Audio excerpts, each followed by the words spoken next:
Hello, my name is Sophie and this is The No. A long-term security pact has been signed by G7 nations with Ukraine at the Nato summit. Keep watching to find out more.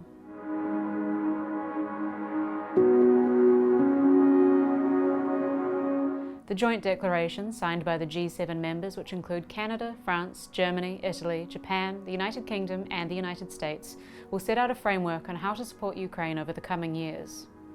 The long-term security arrangement will see more training for Ukrainian troops, delivery of weapons, and sharing of intelligence to end the war and deter and respond to any future attacks.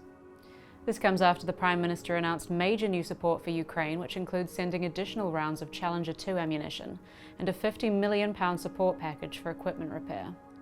Before the signing of the joint long-term security agreement, the Prime Minister said in a statement, "As Ukraine makes strategic progress in their counter-offensive and the degradation of Russian forces begins to infect Putin's front line, we're stepping up our formal arrangements to protect Ukraine for the long term.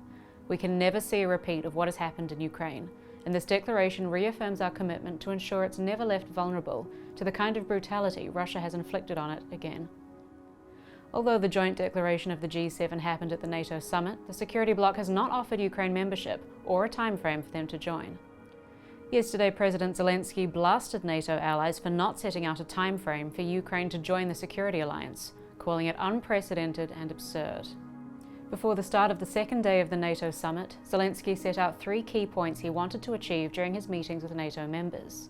On our agenda we have, I think for today, 3 priority questions. The first one is weapon packages, new weapon packages for supporting our army on the battlefield, and that is one. The second, I think, the invitation to NATO, and we want to be on the same page with everybody, with all the understanding.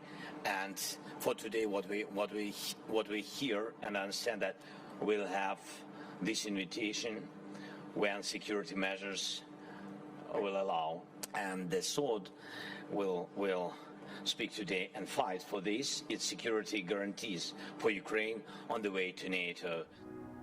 NATO has announced the creation of a permanent body, the NATO-Ukraine Council, in a bid to bring Kiev as close to the security bloc as possible without membership.